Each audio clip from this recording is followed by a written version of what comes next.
अच्छा बच्चों, बायोकेमिस्ट्री का ना आज का जो हमारा टॉपिक है वो है विटामिन के।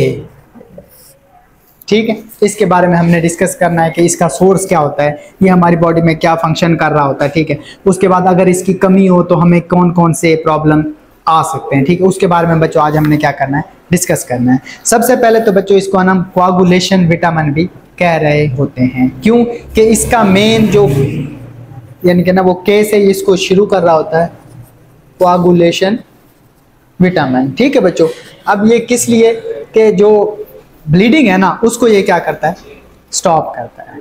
ठीक है, इसलिए आपने देखा होगा कि अक्सर ना जिनको हेमराइड वगैरह होते हैं, ठीक है, या फीमेल को मेंसेस में ज़्यादा ब्लीडिंग होती है ना, तो उसको हम ट्रांसअमीन का इंजेक्शन लगाते हैं। सुना हुआ ना ये? ठीक है, वो बेसिकली विटामिन के का प्रिकर्सर वगैरह होता है। ठीक है, वो बेसिकली उसका काम भी क्या होता है, ब्लीडिंग को स्टॉप करना, और विटामिन के का भी क्या काम है बच्चों, ब्लीडिंग को क्या करना, स्टॉप करना। ठीक है, अच्छा बच्चों, अब ये हमें ना क्यों बच्चों, हमारी जो कैपिलरीज होती है ना, जिस तरह हमारी आंतों में, ठीक है, या हमारे माउथ में, ठीक है, जो बड़ी बड़ी बारीक बारीक सी होती हैं। ठीक है, तो अगर जिस तरह विटामिन के वगैरह की कमी हो तो क्या होता है कि वहाँ से ना हेमरेज स्टार्ट हो जाता है, मतलब वो लीक होना शुरू हो जाती है और ब्लीडिंग वहाँ से शुरू हो जाती है। तो विटामिन के उनको क्या करता है, स्टॉप कर रहा होता है, ये हेमरेज को प्रिवेंट कर रहा होता है। ठीक है, अच्छा, उसके बाद बच्चों इसके जो सिनोनिम है ना, इसको हम एंटी हेमरेजिक विटामिन भी कह रहे होते हैं। ठीक है, मतलब हेमरेज को रोकने वाला विटामिन। दूसरा बच्चों कोआगुलेशन विटामिन भी हम इसको क्या कर रहे होते हैं, कह रहे होते हैं। ठीक है, आगे हम चलते हैं बच्चों, केमिस्ट्री की बात करें तो विटामिन के क्या है, फैट सोलेबल है। ठीक है, हमने पीछे पढ़ा था कि फैट सोलेबल 4 ही विटामिन है, vitamin D, vitamin A, vitamin E और विटामिन के, ये सारे क्या हैं बच्चों, फैट सोलेबल विटामिन है। ठीक है, अच्छा, उसके बाद बच्चों ये sensitive to the light and oxidizing agent. ठीक है, हीट में तो स्टेबल रहता है लेकिन लाइट में ये ऑक्सीडाइज हो जाता है। ठीक है, केमिकल अगर हम बात करें ना बच्चों, इसकी 3 फॉर्म है, K1, K2 और K3। K1 क्या है, जो प्लांट ओरिजिन है।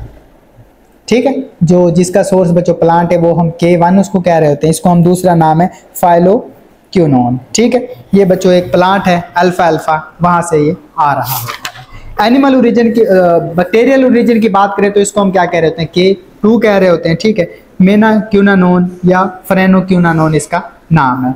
उसके बाद बच्चों K3 क्या है, सिंथेटिक प्रोडक्ट है, जिसको हम लैब में या केमिकली इसको क्या कर रहे होते हैं, सिंथेसाइज कर रहे होते हैं। इसकी बच्चों menadione convert the body into the one menaquinone and phylloquinone. ठीक है, vitamin synthetic substance processing vitamin activity. ठीक है, ये सिंथेटिकली हम लैब में इनको क्या कर रहे होते हैं, मतलब बना रहे होते हैं। ठीक है, तो इसके बच्चों सोर्स क्या है, K1 है, K2 है और क्या है बच्चों, K3 है। ये क्या है, प्लांट ओरिजिन है, ये बैक्टीरियल ओरिजिन है, और ये क्या है, सिंथेटिक है।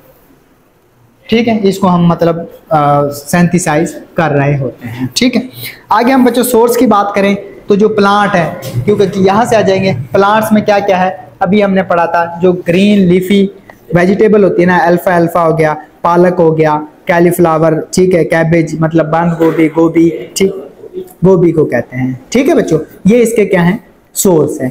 उसके बाद बच्चों एनिमल की बात करें, ठीक है, एनिमल सोर्स में क्या आ जाएगा बच्चों, फिश आ जाएगी। ठीक है, उसके बाद क्या है, मीट आ जाएगा, मिल्क आ जाएगा, अंडे की जर्दी आ जाएगी और लीवर वगैरह आ जाएगा। और एंडोजिनस अगर सिंथेसिस की बात करें ना तो बच्चों हमारी जो बड़ी आंत है ना, बड़ी आंत, ठीक है, उसके अंदर बहुत ज्यादा बैक्टीरियल कॉलोनीज रहती हैं, वो हमें ना काफी किस्म के विटामिन बना के दे रही होती हैं। तो विटामिन के भी हमारी बड़ी आंत में बन रहा होता है। ठीक है, एक बैक्टीरिया है ई कोलाई, क्या बच्चों, ई कोलाई। ठीक है, ये हमें विटामिन के बना के दे रहा होता है। ठीक है बच्चों, आगे हम चलते हैं फंक्शन की तरफ, विटामिन के फंक्शन क्या क्या है। ठीक है, सबसे पहले तो क्योंकि हमने अभी ये क्या करती है, हेमरेज को रोकती है और ब्लड क्लॉटिंग में क्या कर रही होती है बच्चों, हेल्प आउट कर रही होती है। तो बच्चों जो एक ये ना एक ब्लड क्लॉटिंग का ना एक काफ़ी कम्प्लेक्स मैकेनिज्म है।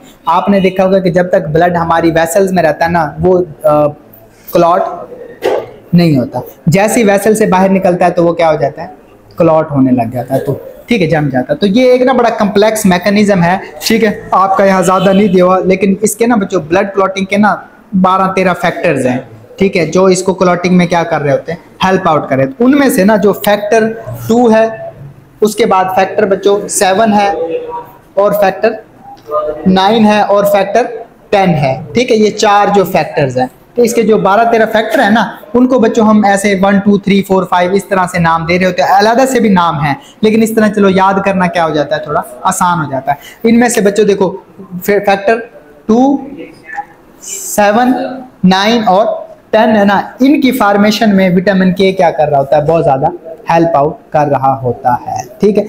अगर विटामिन के की कमी होगी ना, तो ये वाले फैक्टर नहीं बन पाएंगे। ये नहीं बनेंगे तो जो क्लॉटिंग का मैकेनिज्म है ना, वो क्या हो जाएगा, डिस्टर्ब हो जाएगा, ठीक है। वो सही तरह से है, खून जम नहीं सकेगा प्रॉपर, उसका जो प्रोथ्रोम्बिन टाइम वगैरह है वो क्या हो जाएगा, प्रोलॉन्ग हो जाएगा, ठीक है बच्चों।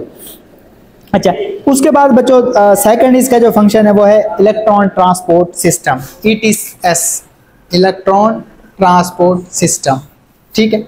अब ये क्या है, देखो बच्चे, जब हम ग्लूकोज को तोड़ के उससे एनर्जी ले रहे होते हैं ना, ठीक है, वो हमारे माइटोकॉन्ड्रिया में जाता है, और माइटोकॉन्ड्रिया उसको बिल्कुल ब्रेक डाउन करके ATP, कार्बन डाइऑक्साइड और पानी बना रहा होता है, ठीक है। वहीं पे बच्चों इलेक्ट्रॉन ट्रांसपोर्ट सिस्टम होता है, ठीक है, जिसमें कोएंजाइम Q वगैरह ये सारी चीजें यूज होके हमें क्या कर रही होती हैं, हेल्प आउट कर रही होती है एनर्जी लेने के लिए। दूसरा, यही जो सिस्टम है ना, ये बच्चों फोटोसिंथेसिस में भी क्या कर रहा होता है, चल रहा होता है, जहाँ फोटोसिंथेसिस के जरिए प्लांट हमारे लिए क्या बना रहे होते हैं, ग्लूकोज वगैरह बना रहे होते हैं, ठीक है। फिर बच्चों रेस्पिरेटरी मैकेनिज्म है, ठीक है, ये बच्चों बड़ा इंपॉर्टेंट है रेस्पिरेटरी मैकेनिज्म। जिस तरह मैंने अभी बताया है कि विटामिन के इसेंशियल कंपोनेंट है फोटोसिंथेटिक प्रोसेस का, ठीक है। फोटोसिंथेसिस में इसका क्या होता है, बड़ा एक मेजर किरदार होता है, ठीक है बच्चों। फंक्शन कौन कौन से है, फैक्टर्स इनमें बनाने में हेल्प आउट कर रहा होता है, इलेक्ट्रॉन ट्रांसपोर्ट सिस्टम में और रेस्पिरेटरी मैकेनिज्म है, ये इसके क्या है बच्चों, फंक्शंस हैं, ठीक है। अब अगर इसकी कमी हो जाए, तो डेफिशिएंसी हो जाए, तो फिर हमें क्या क्या मसले मसाइल हो सकते हैं, ठीक है। इसमें बच्चों विटामिन ये डेफिशिएंसी की बात करेंगे, तो सबसे पहले क्या मसला होगा बच्चों, हाँ, के की डेफिशिएंसी होगी तो कौन सा मसला होगा, शाबाश, क्लॉटिंग वाला मैकेनिज्म क्या हो जाएगा, डिस्टर्ब हो जाएगा, ठीक है। तो हाइपोप्रोथ्रोम्बोनीमिया, इसमें क्या होती है, जो ब्लीडिंग है ना उसकी टेंडेंसी ज्यादा हो जाती है, और जो क्लॉटिंग है उसका मैकेनिज्म क्या हो जाता है, डिस्टर्ब हो जाता है, ठीक है। Prolongation of the prothrombin time, normally बच्चों ये क्या होता है, 12 से 30 सेकंड तक होता है, लेकिन 15 सेकंड तक होता है, तो इसमें तकरीबन 30 सेकंड से भी ज्यादा प्रोलॉन्ग हो जाता है, ठीक है। अब ये होता क्या है, ये बच्चों ऐसे होता है कि फॉर एग्जांपल आपको अगर कोई कट लगे ना, ठीक है, आप देखोगे कि कुछ सेकंड बाद वहां से ब्लीडिंग खुद ब खुद क्या हो जाती है, रुक जाती है। लेकिन अगर आपके विटामिन के की कमी है, या कोई ऐसी चीज खाई है जो आपके ब्लड को पतला कर रही है, तो वो जो ब्लीडिंग है ना वो बहती रहेगी, ठीक है। वैसे इसको टेस्ट करने के लिए ना हम यूज करते हैं, एक तो पेपर भी यूज करते हैं, टिश्यू पेपर, उस पर चेक कर रहे होते हैं। एक ना वो पतली सी एक ट्यूब होती है, ठीक है, माइक्रोपिपेट से हम उसको यूज कर रहे हैं, तो उससे भी हम इसका टाइम निकाल रहे होते हैं, ठीक है बच्चों। फिर बच्चों जो क्लॉटिंग फैक्टर थे ना, वही कौन कौन से, 2, 7, 9 और 10, ये डिस्टर्ब हो जाएंगे, इनकी फॉर्मेशन में प्रॉब्लम आएगी, तो फिर जाहिर सी बात है आगे सारे वाला सिस्टम वो जो हो जाएगा, ठीक है। दूसरे बच्चों, अब छोटे जो बच्चे होते हैं ना, उनमें ब्लीडिंग के चांसेस ज्यादा होते हैं। अगर विटामिन के की कमी है ना, तो उनके एड्रीनल ग्लैंड, उनका ब्रेन, उनकी GIT में ब्लीडिंग स्टार्ट हो जाती है। छोटे बच्चों की बात, जो अभी इन्फेंट होते हैं, ठीक है, अभी पैदा हुए होते हैं, ठीक है। क्लॉटिंग टाइम प्रोलॉन्ग हो जाएगा। अडल्ट में वही है, हेमरेजिक जो है ना, haemorrhage occur most commonly after the operation in biliary tract, ठीक है बच्चों।